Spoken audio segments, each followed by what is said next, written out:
Hi, this is Vince Lombardi from LombardiGuitar.com, and today's lesson is going to be learning the notes on the fingerboard. Very important if you're like playing in a band, so you can communicate with each other, like what key it's in, you know exactly where to play. If you're reading a chord chart, or if you're playing any kind of bar chord up and down the neck, you got to know what you're doing. Like say C7, I know it's a C7 here, this shape, because I know the root is C right there. Okay, so today's lesson is going to be not only learning the notes, where they are, but some special techniques to help you learn them faster. So let's review like the names of the strings, just in case you don't know them. I'm going to get started with the E string here. Got E, A, D, G, B, E. Okay, so the first thing is to know the musical alphabet and which notes don't have sharps. So first of all, you don't have an E sharp and you don't have a B sharp. Okay, so I'm going to start with the E string. Now this is basically just learning the notes right now, and then we're going to learn how to learn them faster. So you got the E, there's no sharp after E, so you have an F. Okay, and then you have an F sharp, G, G sharp, A sharp, B, C, so you notice there's no sharp after B, so it goes from B to C, C sharp, D, D sharp, E.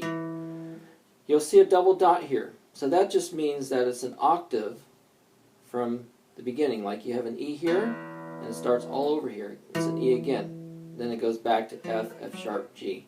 So every string's that way. If you're A, an octave. Okay? So, as we go to the A string, it works the same way. What's after A?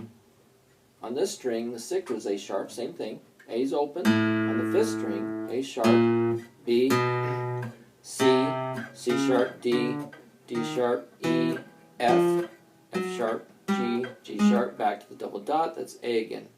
So it works the same way with every string. D, D sharp, E, and so forth.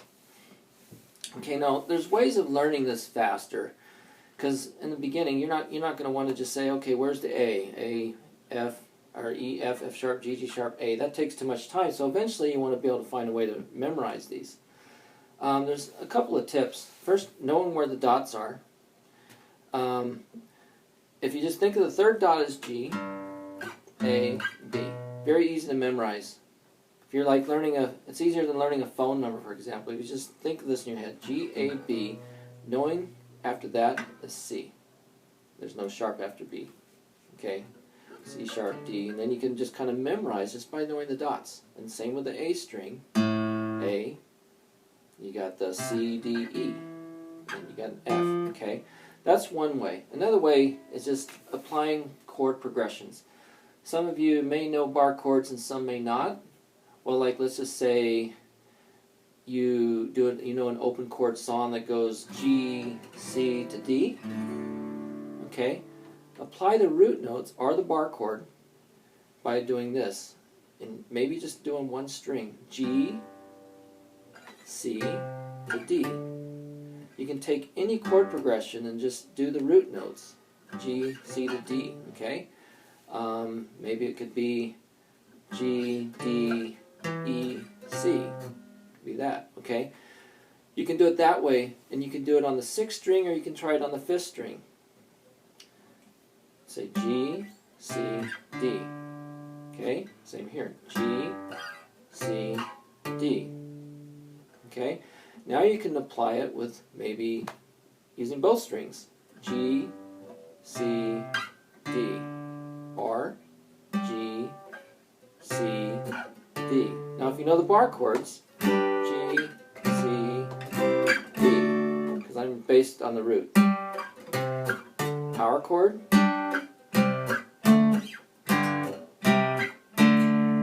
Okay, now you can do any chord progression. You can take any song that you know and just use that just to help you learn the notes on the neck. Okay. So the other thing that's helpful is, let's just say you're like the E and the A string are pretty easy to memorize, and that's basically what we use for chords a lot. We determine the root of that chord. But if you're on the fourth string, for example, if it's hard to memorize that this is an A, you can do the octave method. Like I got an A here, 5th fret here, and you go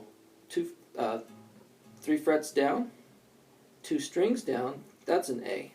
So if you don't know what this name is, and you already know what this one is, it's the same thing, it's just an octave higher.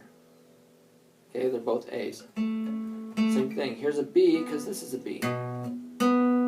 So G, right, 3 frets down, 4th string, it's a G. So you can kind of visualize that. Here, B.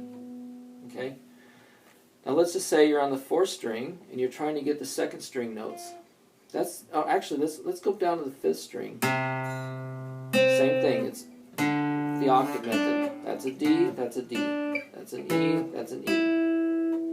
Now the 4th string is the only one where you have to go 4 frets to get the B string note. Okay, so you got F, this G. So I'm two strings down basically. Okay, here, B. So that's another way.